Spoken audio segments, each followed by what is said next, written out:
Lay Shalom, call Allah Yahweh Bashem Yahweh Shai, Bashem Rakakwadash, double lines to the apostles, knows a great millstone, Shalom to all fully elect. I'm a warrior from Modesto, California camp, and we're gonna watch this video, that I got pulled up because, hey, hey, man, let me get this real quick first. Let me see. It's like Luke 10:18. And it said, and he said unto them, I beheld Satan as lightning fall from heaven. All right. When we go back, that's what's going on right now, man. This guy he's falling. Isaiah 25:7, and he will destroy in this mountain the face of the covering cast over all people, and the veil that is spread over all nations. All right.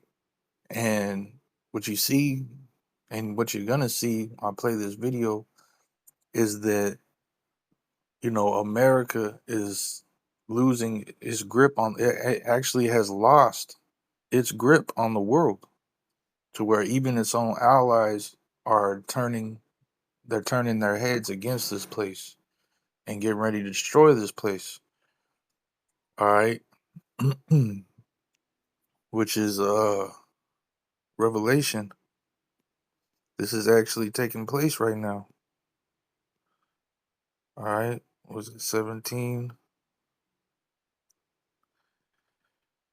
All right, this is Revelation 17 and 15. Actually, let's start up. Revelation 17 and 11. And the beast that was and is not, even he is the eighth and is of the seven and goeth into perdition, right? Because America is Babylon the Great. This is the eighth and is of the seven, right? The seven heads, which are different European countries that came into power over the years, right? America came out of those European strongholds, right? America was born of the British Empire, all right, and then broke off from them and became its own empire and pretty much subdued the world because this place is Rome all over again. All right. It says, and the 10 horns which thou sawest are 10 kings, which have received no kingdom as yet, but receive power as kings 1 hour with the beast. These have one mind, and shall give their power and strength unto the beast. All right. These shall make war with the Lamb, and the Lamb shall overcome them, for he is Lord of lords and King of kings, and they that are with him are called and chosen and faithful. And he saith unto me, the waters which thou sawest, where the whore sitteth, are peoples and multitudes and nations and tongues. All right, because for years America has been the world police. All right, the dominating order. All right, in which Esau, the international bank, starting with the international bankers, all right, these European nations are Edomites, America, those that established America are Edomites, Russian, the Russians and the Baltic are largely Edomites, but you got Jakes scattered among, all these nations, but that's beside the point. The point is that the ones that are in power, all right, they're heathen, all right, they're Edomites, and, you know, at one point, they're all together, but now they're breaking apart. All right. The beast is starting to hate the whore. These European countries are starting to hate America, Canada too. All right. It says, and the 10 horns which thou sawest upon the beast shall hate the whore. These shall hate the whore, and shall make her desolate and naked, and shall eat her flesh and burn her with fire. For Yahweh Bashem Yahushai had put in their hearts to fulfill his will, and to agree and give their kingdom unto the beast until the words of Yahweh Bashem Yahushai shall be fulfilled. All right. And the woman which thou sawest is that great city which reigneth over the kings of the earth. All right, so, hey, this is what's happening right now. All right, Revelation 17 and 16. All right, I'm going to let this video play. You can see. And you can see the title of it. Canadian Prime Minister Mark Carney declares the end of U.S. empire and old global rules at WEF 2026, right? Because these bankers are bringing about a new world order. Development, solidarity, sovereignty, and territorial integrity of the various states. The power of the less power starts with honesty. It seems that every day we're reminded that we live in an era of great power rivalry, that the rules-based order is fading, that the strong can do what they can and the weak must suffer what they must. And this aphorism of Thucydides is presented as inevitable, as the natural logic of international relations reasserting itself. And faced with this logic, there is a strong tendency for countries to go along to get along, to accommodate, to avoid trouble, to hope that compliance will buy safety. Well, it won't. So what are our options? In 1978, the Czech dissident Václav Havel, later president, wrote an essay called The Power of the Powerless. And in it, he asked a simple question: how did the communist system sustain itself? And his answer began with the greengrocer. Every morning, this shopkeeper places a sign in his window: "Workers of the world unite." He doesn't believe it. No one does. But he places the sign anyway to avoid trouble, to signal compliance, to get along. And because every shopkeeper on every street does the same, the system persists. Not through violence alone, but through the participation of ordinary people in rituals they privately know to be false. Havel called this living within a lie. The system's power. See, hey, man, that's why I brought out the Lord is destroying the face of the covering cast over all these nations, man. These people are all, waking up to reality.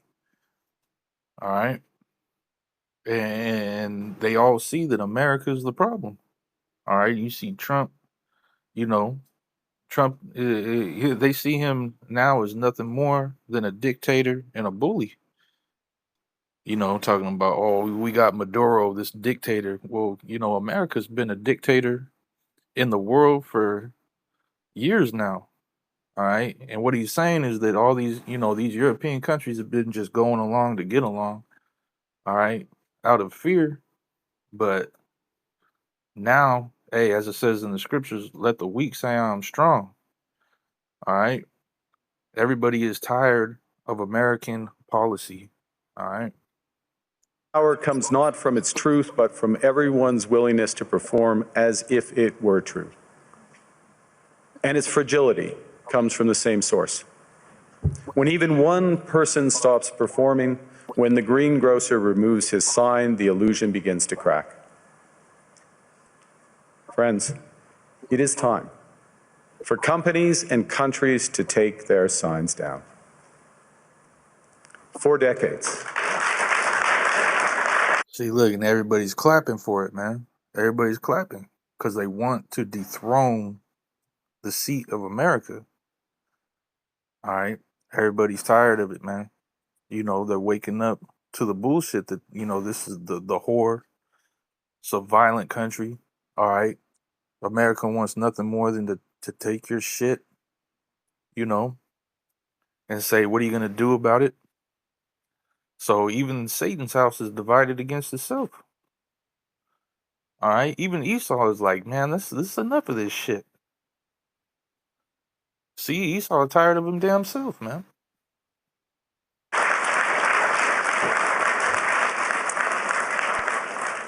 For decades, countries like Canada prospered under what we called the rules-based international order.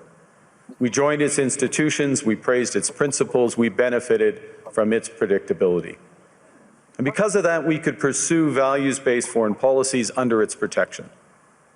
We knew the story of the international rules-based order was partially false, that the strongest would exempt themselves when convenient, that trade rules were enforced asymmetrically. And we knew that international law... Right, talking about all the different times that America has unilaterally decided to do things differently than what everybody else have voted upon or agreed upon. All right. How many times have these guys, these different NATO and different countries around the world, they had the these different United Nations summits and whatnot, where they would vote on things and come to agreements, and America would just be like, I don't like that. What are you gonna do about it? Suck my fucking, you ain't gonna do shit. This is America. We do what we want. That's what he's talking about, man. All right, America's played out, man. It's played out. Everybody sees blatantly all the mischief and wickedness that America does. All right. Always talking about, oh, we did it because of this or because of that. And everybody's looking at we know what the fuck you really did it for, man. Like, quit, all the lies and deceit, man. We can see right through you now. Isaiah 47 talks about making her bare. Uncovering the thigh, seeing their nakedness. All right, everybody sees it. All right, and now people are starting to stand. These nations. Esau, Edom himself, starting to stand up against himself. All right, because what does it say in the scriptures? His look was more stout than the others. And then you go to Obadiah, and it talks about how the pride of this guy he deceived himself in his own pride. This guy Trump, America, he thinks they could go to war with the entire world at this point. And they're going to. And that's the will of the Lord, is for all nations to bend the bow and shoot at her. That's what's going to happen. America's future is complete and total destruction. All right? Applied with varying rigor depending on the identity of the accused or the victim. This fiction was useful.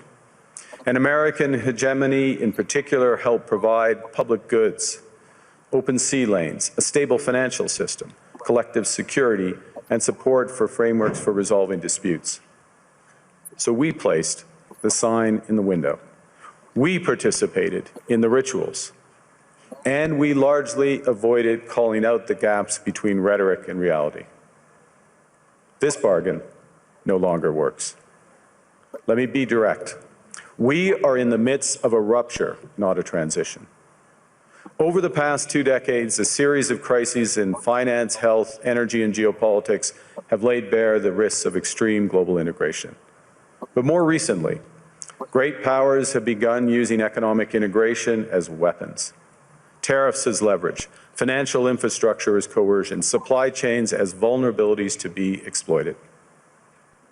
You cannot live within the lie of mutual benefit through integration when integration becomes the source of your subordination.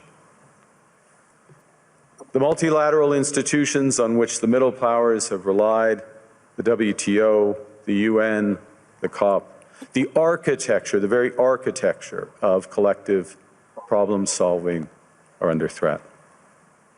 And as a result, many countries are drawing the same conclusions, that they must develop greater strategic autonomy in energy, food, critical minerals, in finance. They're saying we need to get away from America, man. All right, this guy, they're bad for business. All right, they want to dictate, oh, well, I don't like that you're not going along with me, so I'm going to put tariffs on you, I'm going to sanction you, I'm going to do, now America's own allies are feeling it because you got Trump over here putting tariffs on them. So hey, man, the enemy of my enemy, man. And supply chains. And this impulse is understandable. A country that can't feed itself, fuel itself, or defend itself has few options. When the rules no longer protect you, you must protect yourself. But let's be clear-eyed about where this leads. A world of fortresses will be poorer, more fragile, and less sustainable. And there's another truth. If great powers abandon even the pretense of rules and values for the unhindered pursuit of their power and interests, the gains from transactionalism will become harder to replicate. Hegemons cannot continually monetize their relationships. Allies will diversify to hedge against uncertainty. They'll buy insurance, increase options in order to rebuild sovereignty. Sovereignty that was once grounded in rules but will increasingly be anchored in the ability to withstand pressure. What are the best markets to invest in commercial and multifamily real estate? Where In the ability to withstand pressure.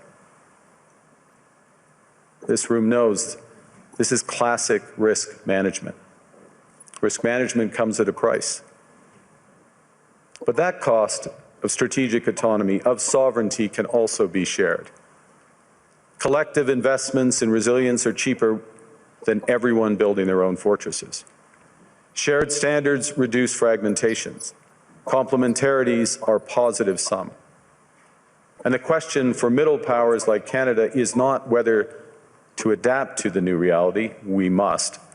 The question is whether we adapt by simply building higher walls or whether we can do something more ambitious.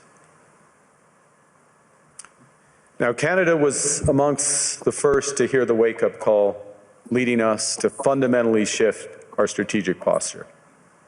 Canadians know that our old, comfortable assumptions that our geography and alliance memberships automatically conferred prosperity and security, that assumption is no longer valid. And our new approach rests on what Alexander Stubb, the President of Finland, has termed value-based realism. Or to put another way, we aim to be both principled and pragmatic. Principled in our commitment to fundamental values, sovereignty, territorial integrity, the prohibition of the use of force except when consistent with the UN Charter, and respect for human rights. Right, because with the whole thing about Greenland, all right, that is what is waking up, you know, all these different countries, because they're like, well, damn, well, what's stopping them from taking our shit? What if America just decides they need our shit now? They're just, are they just gonna come and take it from, you know? So this is creating an environment of fear and tension, which all this stuff, you know, we know that the bankers, the elites are behind all this stuff, but who's behind that? Yahweh Shimei Shah, because it is his determination to bring about World War III, to gather the nations, all right, and destroy them. What is happening, what you see happening is biblical scripture. All right, these are the words of the Lord. This is what's written in the Bible. This is what's coming to pass. All right. You people have nothing to do but accept it at this point. All right. And pragmatic in recognizing that progress is often incremental, that interests diverge, that not every partner will share all of our values. So we're engaging broadly, strategically, with open eyes. We actively take on the world as it is, not wait around for a world we wish to be. We are calibrating our relationships so their depth reflects our values. And we're prioritizing broad engagement. So you hear that? This is the new world order, all right, taking place. And what he said this isn't going to be a transition. This is a disruption. So that means that at some point, the disruption is going to be felt in the world, man. At some point, you know, something's going to snap and shit's going to get, you know, it's going to get rough. All right. It's already getting real. You know what I mean? But there's going to be a point in time where, all right, this thing's going to burst and, you know, shit is going to spiral out. Let's look at the comments.